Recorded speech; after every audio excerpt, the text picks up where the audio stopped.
অনুষ্ঠান শেষ করার আগে গুরজিৎকে অসংখ্য ধন্যবাদ জানাই এত সুন্দর একটা গান পরিবেশন করার জন্য।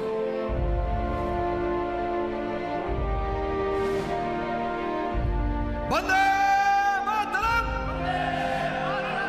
বন্দে মাতরম, বন্দে মাতরম।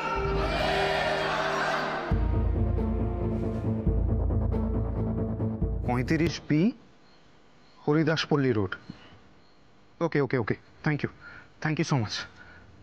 আর শুনুন, ছেলের জন্য যদি কিছু দরকার লাগে প্লিজ প্লিজ আমাকে বলবেন।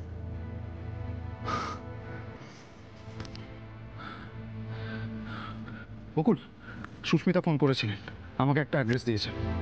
কিসের অ্যাড্রেস?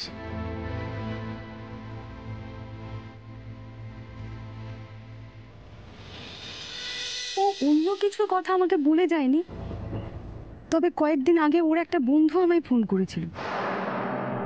বন্ধু? হ্যাঁ, কলকাতাতেই থাকে, তবে অশোকের কাজকর্মের সাথে ওর কোনো যোগাযোগ ছিল না। ও বলল অশোক লকআপে যাওয়ার কয়েকদিন আগে একটা তালাবন্ধ সুটকেস ওর কাছে রেখে দিয়ে গেছে। বলেছে কিছু জরুরি জিনিস ওর মধ্যে রাখা আছে। ছেলের অসুখের জন্য ওকে দৌড়াদৌড়ি করতে হচ্ছে, তাই কিছুদিনের জন্য ওটা যেন যত্ন করে রেখে দেয়। আমি ভেবেছিলাম কলকাতায় গেলে ওটা নিয়ে আসবো, তবে আপনি চাইলে নিয়ে যেতে পারেন। যদি আপনাদের কোনো কাজে লাগে আমি আপনাকে ওনার ঠিকানাটা দিয়ে দিচ্ছি। Thank you so much. আমি নিচ্ছি।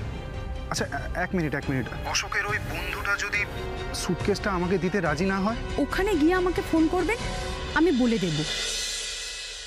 বকুল, তুমি একটা কাজ করো, তুমি বাড়ি যাও, বাড়ির অনুষ্ঠান সামলাও। সুস্মিতার দেওয়া অ্যাড্রেসে আমি যাচ্ছি।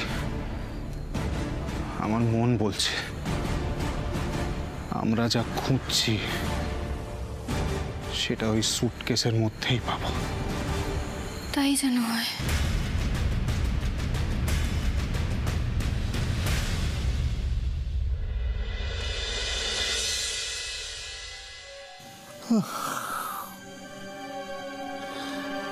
এসা, আমাদের বাড়িতে যে কি শুরু হয়েছে আমি বুঝতে পারছি না। কেন বাবা? কেন মানে?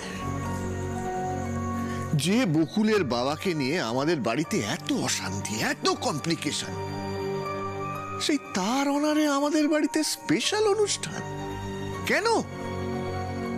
এর মানেটা কি? আমি তো কিছু বুঝতে পারছি না। বাবা ছাড়ো না, এতে তো কারো কোনো ক্ষতি হচ্ছে না। আর উনি সত্যি একজন শ্রদ্ধেয় মানুষ ছিলেন, এই জন্যই তো জেঠুমণি ঠিক করেছে যে ওনাকে সম্মান জানাবে। এতে তো কোনো অসুবিধে নেই, বলো? অসুবিধে আছে রে মা।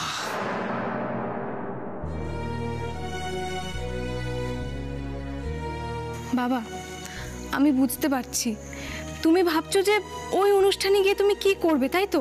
তোমার অকওয়ার্ড ফিল হবে।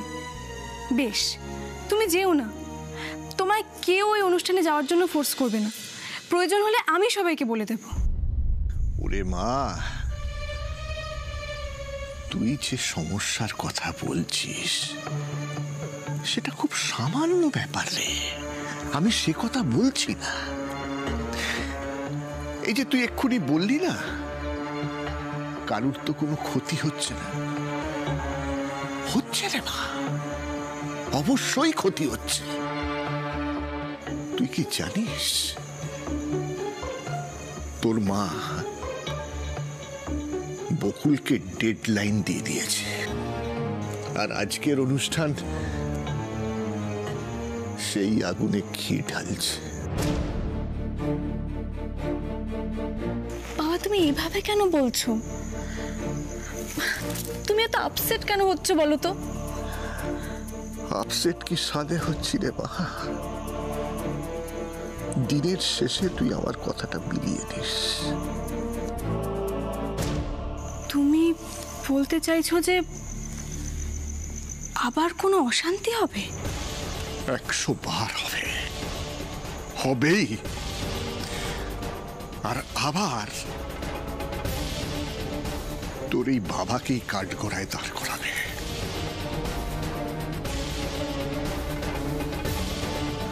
শোন মা, অনেক কিছু এর মধ্যে ঘটে গেছে, সব কথা তো তোকে আমি বলিনি। তুই জানিস তোর মা আজকাল আমার সঙ্গে কিরকম ব্যবহার করে? ভাবতে পারবি না এসা। মা মা কি করেছে? কি করেনি সেটা বল মা। তোর মা আমাকে থ্রেট দিয়েছে।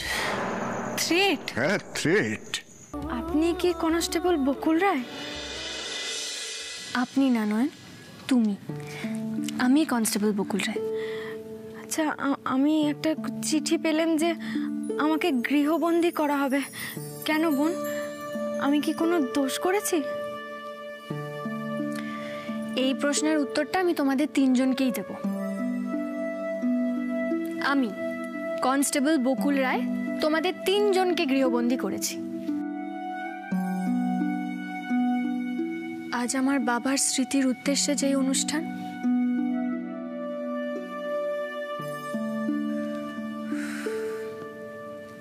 সেই অনুষ্ঠানকে স্মরণীয় করে রাখবো বলে।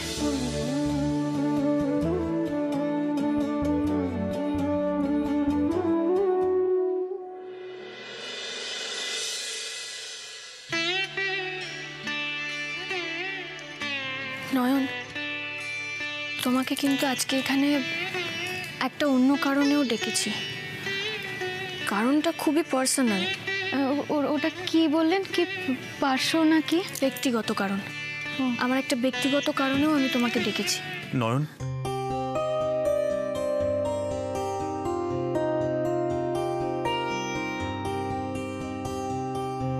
আপনি আপনি এখানে? ইনি কে নয়ন? উনি আসলে... থাক, বলতে হবে না। পরিচয় দিতেই যখন এত অস্বস্তি বোধ হচ্ছে, তখন স্পষ্ট বোঝা যাচ্ছে তোমাদের মধ্যে সম্পর্কটা কি।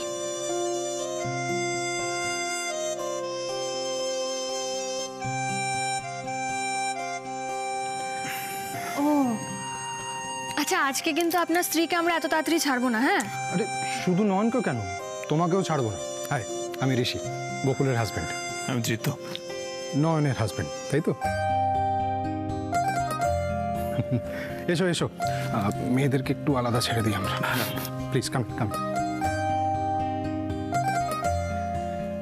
আমি এখানে, সেটা আপনি কি করে জানলেন?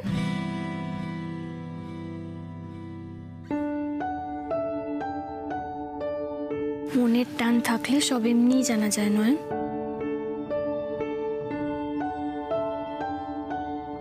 এসো, যে কথাটা বলছিলাম, এই যে অনাথ আশ্রমের বাচ্চারা, ওদের ওপর দিয়ে কিছুদিন আগেই তো তুমি জানো কত বড় একটা বিপদ গেছে।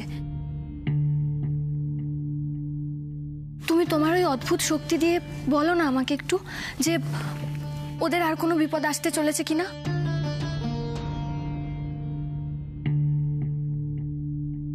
আর যদি ওরা কখনো বিপদে পড়েও, তাহলে সেই বিপদ থেকে রক্ষা পাবে কি করে, বলো না নয়ন?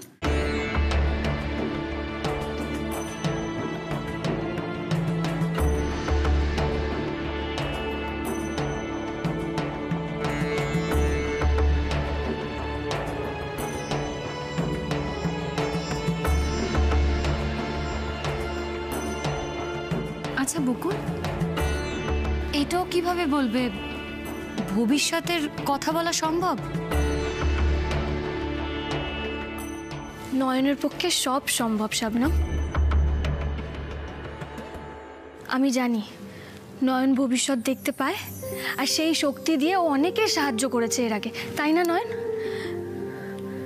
ঠাকুরের কৃপা আমার উপর আছে ঠিকই, কিন্তু কিন্তু উনি আমাকে এতটাও ক্ষমতা দেননি যে যখন ইচ্ছা তখন আমি কারোর ভবিষ্যৎ দেখতে পারি। তোমার কথাটা আমি ঠিক বুঝতে পারলাম না নয়ন। দেবতা যখন চান তখনই আমি দেখতে পাই গো বকুল, কিন্তু কিন্তু তুমি যখন বলছো তখন আমি একটাবার চেষ্টা করে দেখতে পারি।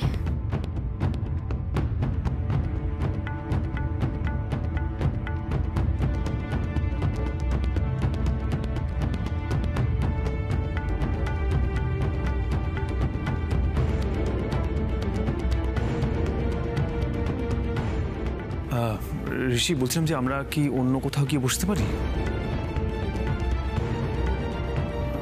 হ্যাঁ হ্যাঁ, না কেন, চলো না আমরা আমাদের ঘরে গিয়ে বসি। হ্যাঁ চলো চলো। যশ, নিখিল, চলে এসো, প্লিজ কাম, আসো।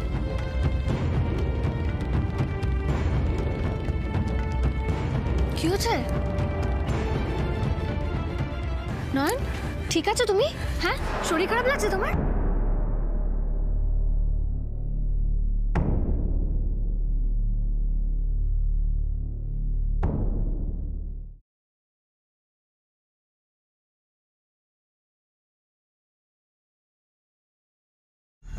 নয়ন বলেছে যে আমি যেটা খুঁজছি সেটা আমার আশেপাশেই কোথাও একটা আছে। আমি খুব শিগগিরই সেটা খুঁজে পাবো। আর আমারও মন বলছে ওই অশোকের সুটকেসের মধ্যে কিছু না কিছু তো পাওয়া যাবেই যাবে। হতে পারে, তোমার মন যখন বলছে তখন হতেই পারে। কিন্তু কি বলো তো, এই এক একটা পেন ড্রাইভের মধ্যে এক গাদা করে ফাইল রয়েছে। এতগুলো ফাইলের মধ্যে আমাদের কাজের ভিডিও কোনটা কে জানে। না বকুল, এতগুলো ফাইল খুঁজতে তো অনেক সময় লেগে যাবে। তা তো লাগবেই। আমাদের কাছে আর কোনো অপশনও নেই এটা ছাড়া। ওদিকে কাকিমণি ওয়েট করে আছে প্রমাণের জন্যে।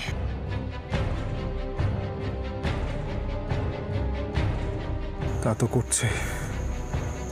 বলছি যে তুমি পেন ড্রাইভগুলো ভালো করে খুঁজে দেখো তো। আমি একবার দেখি এখান থেকে আর কিছু পাওয়া যায় কিনা। আজকে ওরা সত্যি মাকে প্রমাণ দেবে বলে প্ল্যান করছে। কি প্রমাণ হতে পারে সেটা? বকুল, আমাদের গেস্টরা কোথায়? রেডি হচ্ছে। তুমি হবে না? হ্যাঁ যাব। বকুল, আমাদের দুজনকেই দেখতে না পেয়ে বাড়ির লোক কিন্তু আমাদের খুঁজতে শুরু করে দেবে। আর আমি চাই না আমরা কিছু খুঁজে পাওয়ার আগে কারোর দৃষ্টি আকর্ষণ হোক। তুমি যাও, রেডি হয় না, নাহলে কিন্তু আমাদের কাজে অসুবিধা হবে। ঠিক আছে, আমি যাচ্ছি রেডি হতে। অগ্নিজিৎ বাবু কখন আসবেন? স্যার বললেন স্যার রাস্তায় আছেন। ও, আর বললেন নাকি কি সঙ্গে করে সারপ্রাইজ নিয়ে আসছেন। সারপ্রাইজ?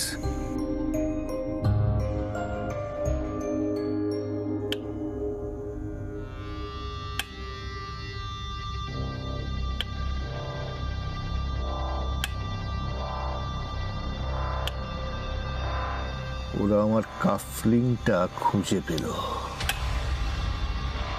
দুটোই পেল, অথচ নিজেরা না এসে রাগিনীর হাতে পাঠালো। এরপর এসআর এন্টারপ্রাইজের ব্যাপারটাও খুঁজে পেল, জমির ব্যাপারটাও জানতে পারল। ইনফ্যাক্ট সব কিছু জেনে গেল, অথচ আমাকে এসে একবারও চার্জ করলো না। আশ্চর্য। ভিডিওটা নিয়ে পড়ল, একমাত্র এই ব্যাপারটাতেই আমি সেফ। ওরা চাইছেটা কি? কি চাইছে, কি চাইছে, কি চাইছে, কি চাইছে, কি চাইছে, কি চাইছে, কি চাইছে? বাবা! ঈশা, হেই, কি হয়েছে? বাবা, হাঁপাচ্ছিস কেন মা? কি হয়েছে? ভিডিও বাবা, ভিডিও। ভিডিও? কোন ভিডিও?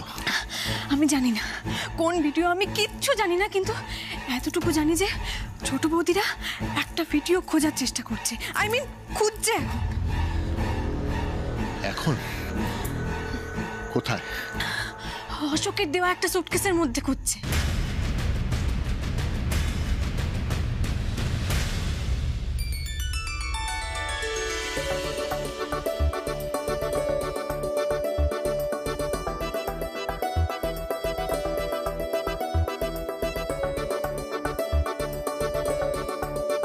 বকুল, বলছি সবাই তো মোটামুটি এসে গেছে, অনুষ্ঠানটা শুরু করে দিই। 2 মিনিট ওয়েট করতে হবে বাবা, স্যার আসছেন। আর বাবার প্রিয় ছাত্র বলে কথা।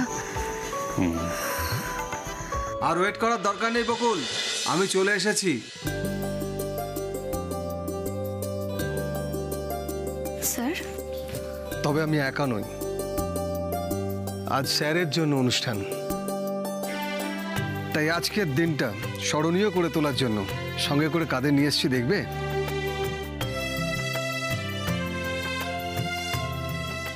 এসো তোমরা।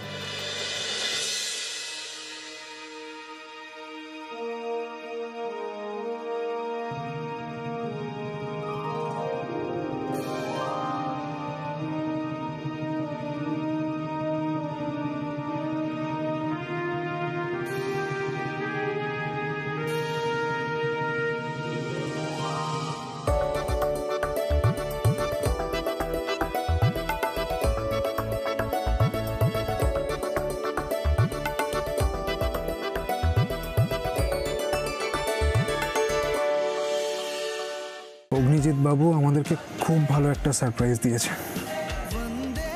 ইয়েস! কি হলো? ক্র্যাক করে ফেলেছি পাসওয়ার্ড। ওকে, এবার দেখি ভেতরে কি আছে।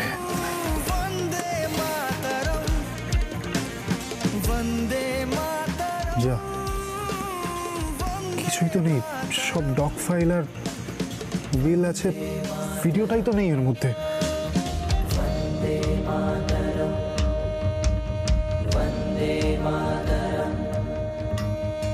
দাঁড়াও ছোট বৌদি, যেও না, বসো। এসা, মা, হাত ছাড়ো ওর, কথা আছে আমার সঙ্গে।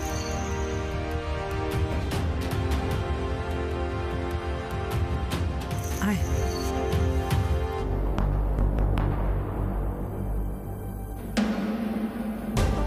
এই কি ভাবছিস? আরে এত ভাবিস না, বাপ বেটিতে মিলে সব চাপ সামলে নেব, তাই তো?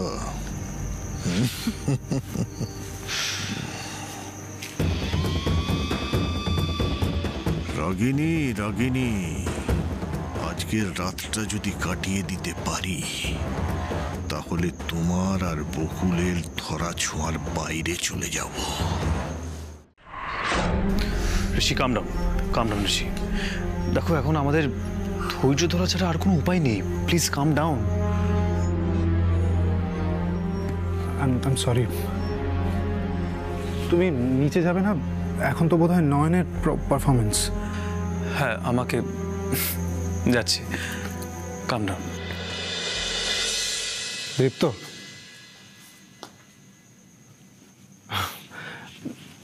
তোমার কাছ থেকে একটা কথা জানতে ইচ্ছে করছে। বলো না। তোমার আমাকে আর বকুলকে কেমন লেগেছে? আই মিন অ্যাজ আ কাপল। সত্যি বলবো? একদম পারফেক্ট, খুব ভালো। তোমাদের ভালোবাসা না ফিল করা যায়। অথচ এটা ফিল করতে না আমি অনেক সময় লাগিয়ে ফেলেছিলাম। বিদেশ থেকে পড়াশোনা করে এসেছিলাম তো, ওভার স্মার্ট, নাকুচু, এই ধরনের বদগুণ ছিল আমার মধ্যে। সেখানে বকুল মফস্বলের সহজ সরল মেয়ে। আমার আর ওর মধ্যে কোনো মিলই ছিল না। মানে স্ট্যাটাস বলো, স্টাইল অফ লিভিং, টেস্ট, কোনো মিল ছিল না। বউ হিসেবে মানতেই পারিনি ওকে, অনেক মিসবিহেভ করেছিলাম। কিন্তু বকুল, আই মাস্ট সে, মানে বারবার আমাকে অবাক করেছে। উফ, কি ধৈর্য! আনস্মার্ট, গাইয়া মেয়ে বলে যাকে দূরে সরিয়ে রেখেছিলাম, তার মধ্যে যে একটা সোনার খনি থাকতে পারে নিপাট সহজ সরল মন থাকতে পারে আমি ভাবতেই পারিনি। ব্যাস সেটারই প্রেমে পড়ে গেলাম। তখন রিয়েলাইজ করলাম ভালোবাসাটাই সব। Style of living, status, test এগুলো ম্যাটারই করে না।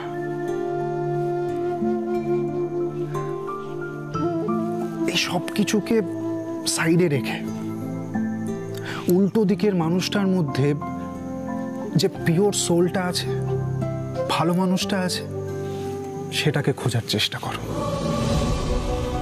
দেখবে তুমি নিজে খুব ভালো থাকবে।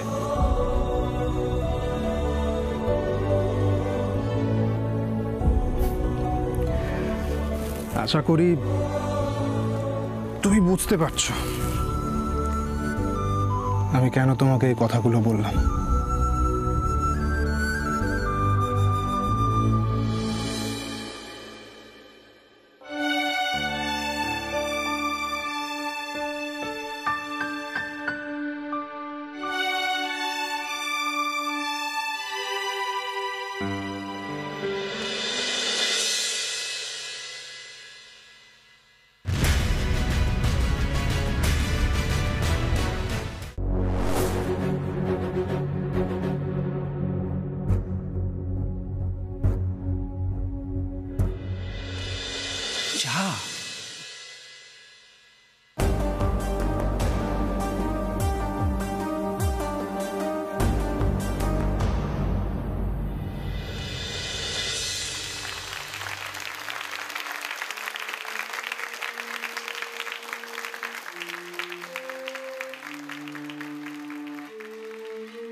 আজ যে মানুষটাকে ডেডিকেট করে এই অনুষ্ঠানটা করা হচ্ছে তাকে দেখার, তার সান্নিধ্য পাওয়ার সৌভাগ্য আমার হয়নি, কিন্তু যে এই মানুষটাকে সব সময় নিজের মধ্যে নিয়ে বাঁচে তার সঙ্গেই আমার সংসার।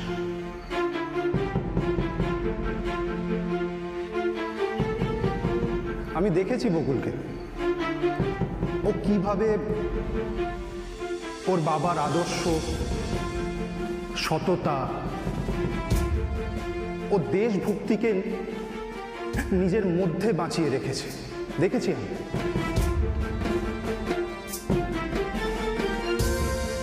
বকুল, যে জেদ, যে প্রতিজ্ঞা নিয়ে তুমি তোমার লক্ষ্যের দিকে এগিয়ে চলেছ,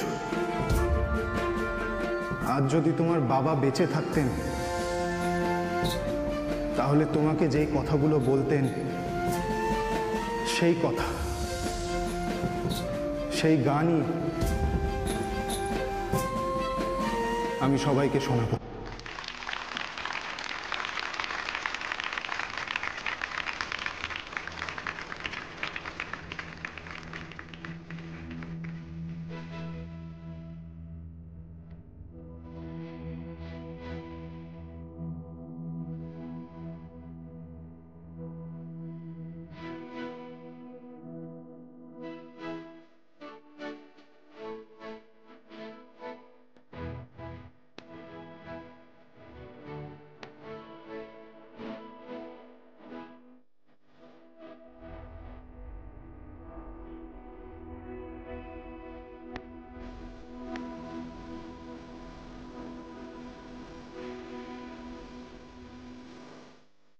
এটাই সুযোগ, কাজটা সেরে ফেলতে হবে।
তোর গান শেষ হওয়ার আগেই আমাকে আমার কাজ শেষ করতে হবে। হারি আপ সমর।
বকুল, আজকের দিনটা তো শেষ, মানে প্রায় শেষ। তোর কি আমায় কিছু দেওয়ার আছে?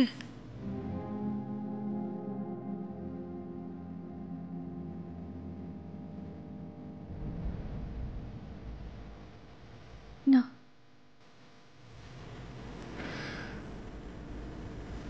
আমার তোমাকে কিছু দেওয়ার নেই কাকিমুনি।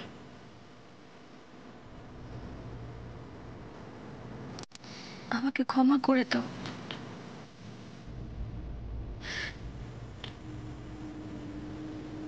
আমি তোমাকে দেওয়া কথা, আমার বাবাকে দেওয়া কথাও রাখতে পারিনি।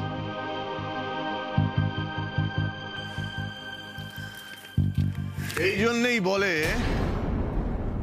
ভাবিয়া করিও কাজ, করিয়া ভাবিও না।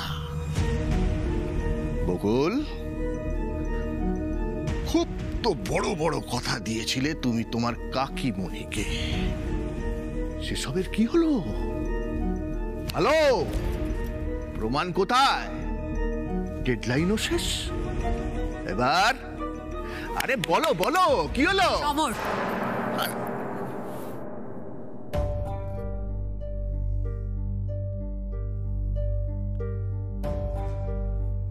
তুই আমাকে একটা কথা দিয়েছিলি, তুই সেটা রাখতে পারিসনি। আজকের দিনটাই শেষ। কাল সকাল থেকে অন্তত এই বিষয়ে তুই আমাকে তোর পাশে পাবি না।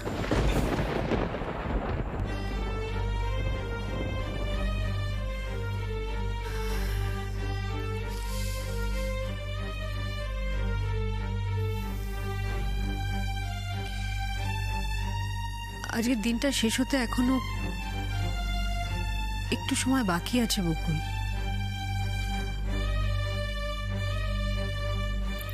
আমি জানি আর কোনো আশাই নেই,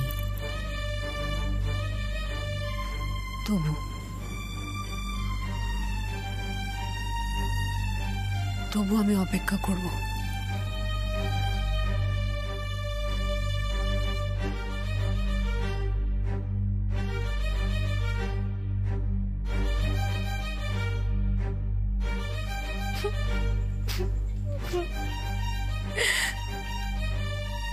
বাবা,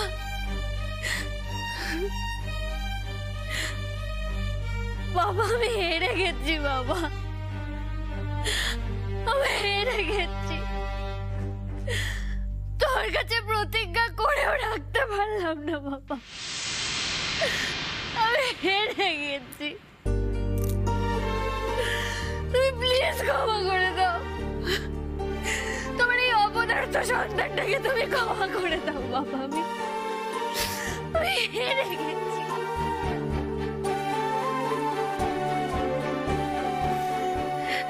হেরে গেছি।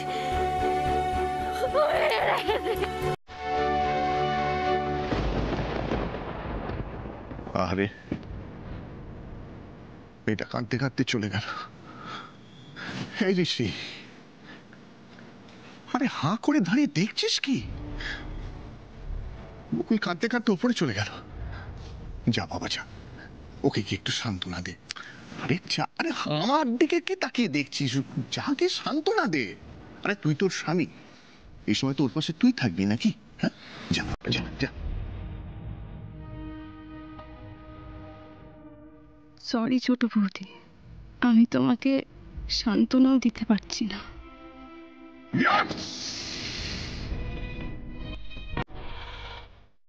মাই ডিয়ার ডটার, আজ তোর বাবা মুক্ত। মুক্ত তোর বাবা। আজ তোর বাবার জীবনের সব থেকে খুশির দিন। থ্যাংক ইউ রে মা, থ্যাংক ইউ ভেরি মাচ। কারণ আমার বিপদের সময় একমাত্র তুই আমার পাশে ছিলিস, আর কেউ ছিল না।